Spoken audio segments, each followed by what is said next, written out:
Lembrando um pouco da ideia desse momento, nós pedimos, né, que os irmãos e irmãs que já estão na luta, fazem a militância, são partidários, convidassem outros e outras irmãos e irmãs que não são filiados. Então eu queria que levantassem a mão, que são convidados, que vieram aqui a convite de algum amigo, que não são filiados a partidos políticos, só para a gente saber aqui quem são que estão conosco aqui hoje, né? Temos alguns amigos aí que vieram para escutar e a gente poder ampliar. A ideia é um pouco essa, a gente poder falar com aqueles que não necessariamente estão na militância política ou partidária especificamente conosco. E aí, justamente, pensando em vocês que tiveram a disponibilidade de vir, é que a gente convidou a vereadora Ava, que tem uma história de vida, um testemunho muito bonito para dar, dessa relação entre a fé e o serviço na política, mais ainda nos últimos meses. E aí eu vou deixar que ela relaxe, ela conte, mas eu queria que a gente tivesse uma salva de palmas. Ela que veio de Goiânia, acabou de chegar aqui para nos prestigiar com o seu testemunho. E agradecer aqui ao nosso presidente Jaci, que vai com outro compromisso no Jardim Botânico. Aí os que estão aqui na mesa, entre aspas, né, se quiserem permanecer, fiquem à vontade também, se quiserem sentar lá da plateia. Boa noite a todas e todos. Cumprimento a amada igreja, a Santa Gloriosa Paz do Senhor. Eu agradeço imensamente ao Leandro pelo convite. Dizer que a gente chegou atrasado assim porque eu estou vereadora no município de Goiânia e lá na Câmara eu presido duas comissões, a Comissão de Educação e a Comissão de Direitos Humanos. E eu também sou a primeira mulher a presidir meu partido, o PSDB, e eu também tenho 23 anos, então deu uma enrolada na minha agenda e por isso eu demorei um pouquinho para chegar, mas assim que eu falei com o Leandro, que na verdade foi anteontem, ele me fez o convite imediatamente, não haveria como declinar esse convite sobre a importância desse tema. Eu sou nascida e criada na Assembleia de Deus. Eu sou filha, sobrinha, prima de pastores, por parte de pai e de mãe, todos da Assembleia de Deus, Ministério de Madureira. Eu passei boa parte da minha infância, da minha adolescência, no estado do Rio de Janeiro. E depois nós fomos para Goiás. Quando os meus pais assumiram a Assembleia de Deus de Santíssimo, que é um bairro na zona oeste do Rio, ocupado por milícias, disputado a tiro pela milícia e pelo tráfico. A primeira coisa que eu era criança na época, a primeira coisa que os meus pais identificaram ali foi que a maioria dos nossos irmãos não era alfabetizado. E isso tinha um impacto direto no aprofundamento da pobreza daquela comunidade. Então, minha mãe, missionária, teve uma ideia que era criar um curso de alfabetização para a igreja, pegando os poucos irmãos que nós tínhamos, o ensino médio, para aqueles irmãos, isso ali no meados da década de 90, para aqueles irmãos ensinarem os outros a ler e escrever. E eu ouvi a pastora Val fazendo justo louvor a Paulo Freire. Nós tivemos uma das experiências mais emocionantes de toda a minha vida, eu tenho 32 anos de idade, que foi ver os irmãos aprendendo a ler para ler a Bíblia. E na formatura a gente fez uma formatura, não era certificado pelo MEC, mas a gente queria fazer a festa, então fizeram as becas e tudo, e a irmã Francisca, que vive ainda hoje, chorando, ela dizia: eu sou crente há quase 80 anos. Essa é a primeira vez que eu leio a Bíblia no microfone da minha igreja com os meus próprios olhos. E ela foi oradora da turma. Com isso, em 2 anos de alfabetização, a nossa igreja deixou de precisar tirar dinheiro da arrecadação da igreja para alimentar os crentes e passou a ganhar a doação dos crentes, e a gente abriu o nosso curso e os nossos celeiros para a comunidade. Eu me lembro de Paulo Freire porque isso não eram livros seculares, não era para fazer sentido em outro lugar, era para o evangelho fazer ainda mais sentido na vida daquelas pessoas, e a gente fez uma pequena revolução na nossa comunidade, territorialmente, e também na nossa comunidade eclesiástica. Foi assim que eu aprendi a ser crente. E para mim não existe ser crente de uma outra forma. Até porque a Bíblia é muito clara quando ela diz que Jesus, vendo a multidão, moveu-se de íntima compaixão para com ela e curou seus enfermos. O amor vivo em Cristo, ele é de movimento o tempo inteiro. Jesus não se compadeceu, ele moveu-se de íntima compaixão e ele sempre se movia em direção àqueles que carregavam chagas e precisavam de cura física, espiritual, cura para a fome, cura para a doença, cura para a ganância. Ele se movia em direção a essas pessoas. Então, foi assim que nós fomos ensinados, meu irmão e eu, a experimentar o Evangelho na prática. Precisamos mudar do Rio quando Jonatas, meu primo de 16 anos, filho do meu tio pastor Eliseu, que era vice do meu pai, foi atingido por uma bala perdida na porta da nossa igreja, lá na favela dos Sapos, zona oeste do Rio de Janeiro. Saindo de um culto de domingo, eles tinham lançado uma banda de adolescentes e o Jonatas estava muito feliz, muito festivo, e a gente estava na porta da igreja escolhendo onde a gente ia sair para comer, tradicionalmente, todo domingo depois do culto. E aí, naquele contexto festivo, uma daquelas balas que chamam de perdida, mas que tem endereço, né, elas são endereçadas para nós, para as nossas casas, os nossos corpos, os nossos filhos, atingiu a cabeça do Jonatas. Eu tinha 12 anos, ele morreu ao meu lado, ele ficou 9 horas numa enfermaria, sem leito na UTI para ele, uma bala no crânio, não resistiu e faleceu, e foi por isso que a minha família decidiu vir para Goiânia. Quando o Jonatas foi atingido por essa bala, todos os Bolsonaros já tinham mandado, o pai e os filhos, todos. E incrivelmente todos eles já se elegiam às custas de tragédia como a nossa, de tragédias iguais às nossas, dizendo que eles iriam solucionar para que o cidadão de bem não precisasse morrer com um tiro na cabeça saindo depois do culto. E é impressionante a perversidade dessa gente que segue transformando os nossos corpos, os nossos lutos, as nossas tragédias em degraus e depois em concreto para formar um muro ao redor deles na manutenção dos seus projetos perversos de poder. Nós viemos para Goiás, fomos para Goiás, eu esqueço como foi Goiás, fomos para Goiás por causa disso, e lá em Goiás, assim que nós chegamos, infelizmente, eu perdi o meu pai num acidente de carro. Meu pai e minha mãe, eles pastoreavam não só a igreja, eles pastoreavam a casa de uma forma muito firme, e quando meu pai faleceu, o mundo para a gente veio abaixo. Só que tem uma curiosidade que eu gostaria de compartilhar com vocês. Meu pai foi aluno da minha mãe, aquela danada, no seminário de teologia do pastor Gesiel Gomes. Eu não sei se vocês têm familiaridade com esse nome, os que são pentecostais. Pastor Gesiel Gomes, um dos pregadores pentecostais mais renomados nos anos 70, 80. A minha mãe dirigia o seminário de teologia dele na Ilha do Governador. E meu pai se converteu ao Evangelho na Serra Pelada, no garimpo. E ele falou, ele converteu lá no meio da floresta, e ele era meio maluco, e ele falou, não quero só ser crente, eu quero ser pastor. Ele já converteu, pegou os ourinhos que ele tinha juntado, rumou para o Rio de Janeiro, chegou lá, conheceu minha mãe, missionária Raquel. Só que quando meu pai faleceu, as pessoas passaram a ignorar que ela tinha feito ele se tornar um pastor respeitado, e ele mesmo dizia isso. E eles passaram a chamar a minha mãe não mais de professora Raquel, de missionária Raquel, mas de viúva do pastor Juscelino. Sem nome, sem sobrenome, sem jornada.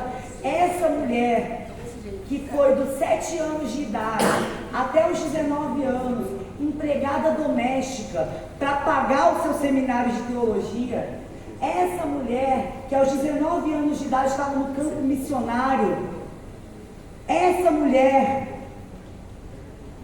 ensinava a Bíblia para doutores, deixou de existir. E aí eu descobri que, na verdade, a nossa igreja, eu falo pela igreja brasileira, na Assembleia de Deus pelo menos, nós lemos a Bíblia com muita atenção em determinados trechos, e outros nós esquecemos completamente, como, por exemplo, cuidar do órfão e da viúva. Porque a igreja ao qual meu pai e minha mãe dedicaram as suas vidas, meu pai morreu num acidente de carro voltando num congresso que eu tinha que pregar, vida e morte para essa igreja, e as pessoas passaram a negligenciar e chamá-la de viúva do Juscelino, sem nome, sem sobrenome, sem história, e aquilo foi tomando conta do meu ser e foi gerando uma amargura.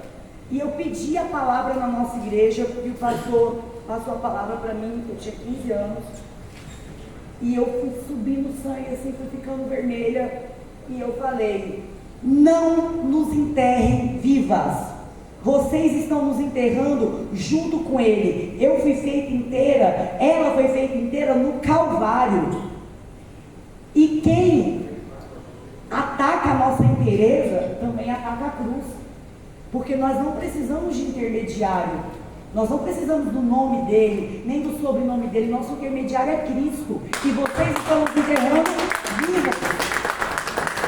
O nome dela é Raquel Santiago Aguiar, meu nome é Ava Santiago Aguiar, e não órfão do Juscelino. Nós temos nome, sobrenome, útero, currículo, história, e ninguém vai nos enterrar, porque aprove a Deus levar o homem que estava entre nós. Ele deixou, foi 2 mulheres porreta, e vocês não vão nos sepultar. Naquele dia eu decidi que eu ia fazer ciências sociais, eu ia pesquisar, porque não é normal uma garota de 12, 13 anos ter ido em mais de 10 enterros de colega de sala, ter enterrado um primo tão jovem, e meu tio Eliseu gritava na beira do caixão: podia ter sido em mim, porque como eu sou pastor, todo mundo me respeita, eu não ia ter que estar explicando que meu filho não é bandido, eu ia poder estar velando meu filho em paz.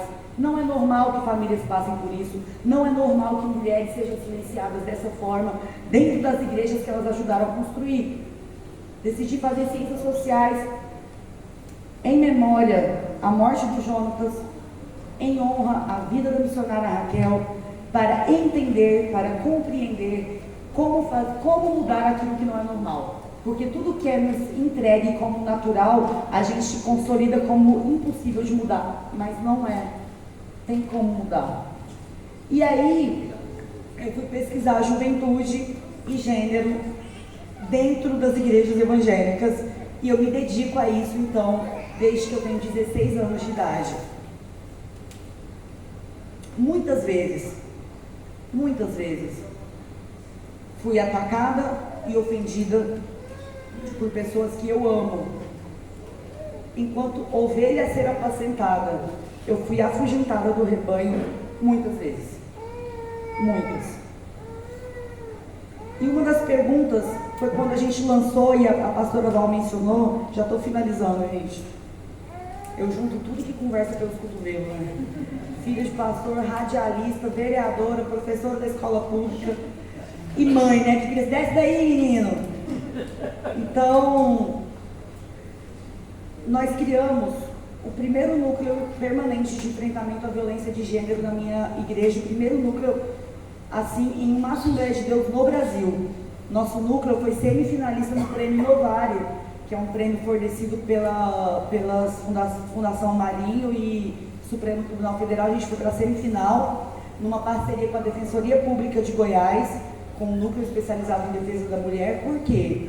Porque eu ia para o meio secular, com a rede que a gente criou, que chama Você Não Está Sozinha, que é para encorajar denúncias, e sempre alguém vinha falar comigo no final de uma palestra, sempre, e sempre, entre 3, 4, tinha uma crente.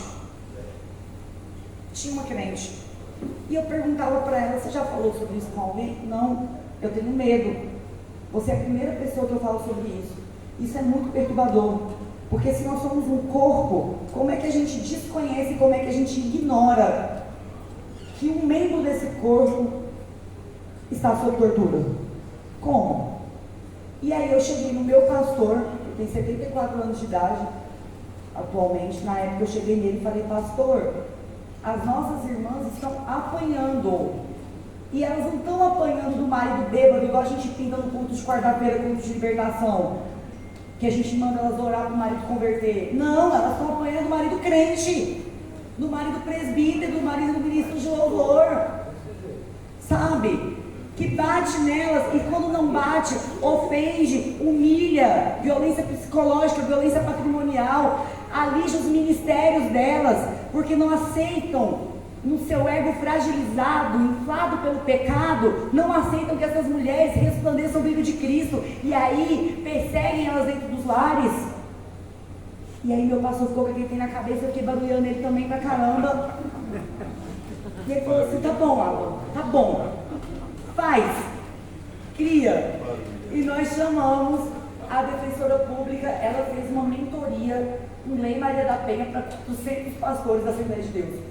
Pastores, ministros,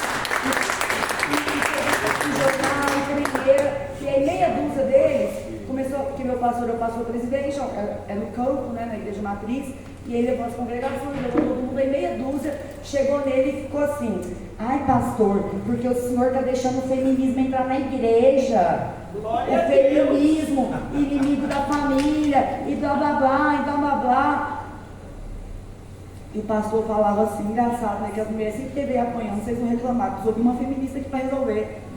Mandou essa na reunião de obreiros, eita glória! E aí, a partir desse trabalho, nós fomos consolidando a nossa jornada, e hoje eu estou na Câmara de Goiânia. Eu digo que nunca vivenciei o que a gente está vivenciando agora. Tenho falado isso sempre aos veículos, aos jornais, às pessoas que me perguntam. A nossa fé está sendo esvaziada, surrupiada, sequestrada, e o bolsonarismo tem se instalado no lugar do Evangelho, de tal modo que estão exigindo de nós uma confissão política, como se a nossa confissão de fé não bastasse. Insuficiente. E isso me lembra imediatamente a carta de Paulo aos Colossenses, em que ele diz: se estáis mortos com Cristo e ressuscitados em Cristo, por quê? Pois vocês voltaram a se colocar debaixo do jugo de servidão, seguindo tais ordenanças como não coma isso, não beba aquilo, não toque aquilo. Tais coisas só servem para vaidade, mas não tem valor nenhum contra o pecado. Colossenses 2. Percebo uma igreja inebriada pela vaidade de estar no poder. E aí, eu me recordo, peço só mais um minuto, eu me recordo da minha tia missionária Eunice. Minha tia é diarista, não concluiu o ensino médio, e ela me levou às lágrimas. Ela postou um texto no Facebook assim: por que a igreja tem tanto medo de ser perseguida? Por quê? Não é isso que está escrito? Que nós seríamos perseguidos? Não é governante que vai proteger a igreja. Apenas uma igreja fraca precisa de governante para proteger os seus valores. Apenas uma igreja sem a eficácia de Cristo renovando a nossa mente no conhecimento da verdade é que precisa sentar com os poderosos para se proteger, porque foi no cativeiro, foi de dentro do cativeiro que Daniel, já idoso, velhinho, caquético, olhando pela janela aos prantos, viu o povo de Israel voltando para Jerusalém. Não foi sentado na mesa do rei, nunca foi. Então, minha tia missionária Eunice seguiu dizendo: a minha paz, a minha esperança, a minha tranquilidade estão em Cristo. Porque eu prefiro ser de uma igreja perseguida do que de uma igreja que persegue.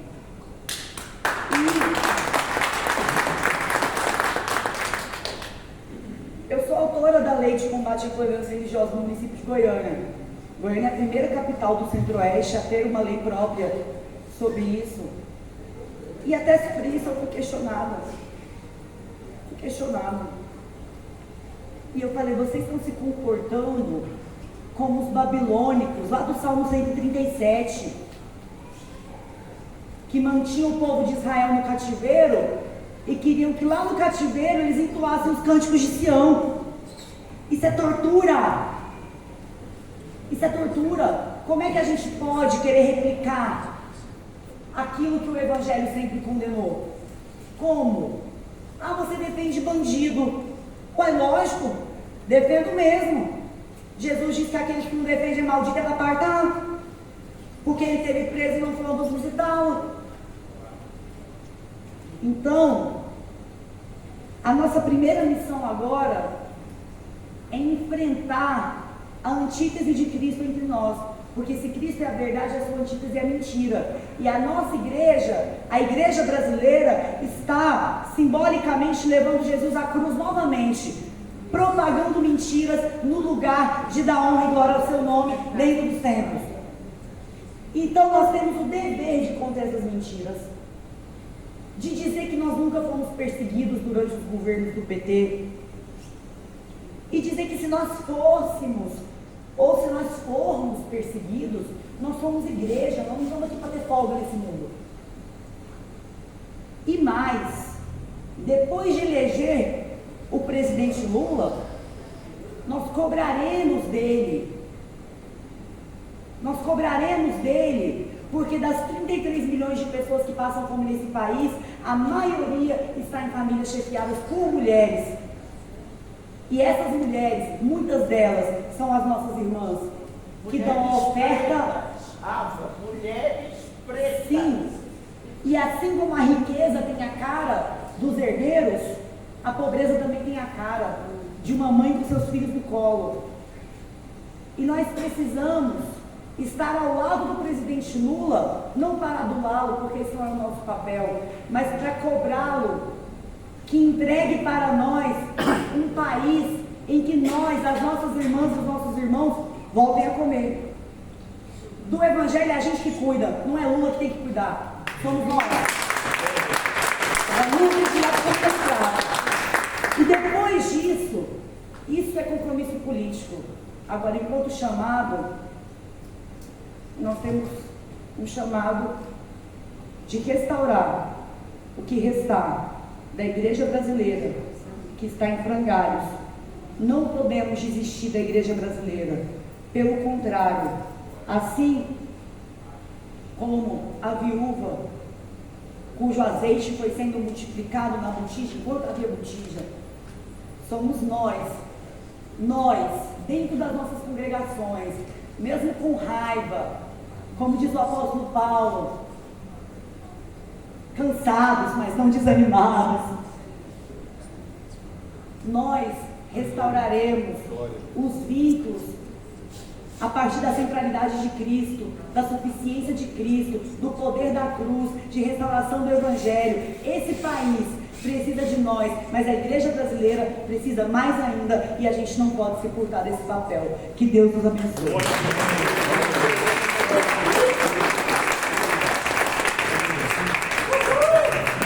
Glória a Deus! Nosso irmão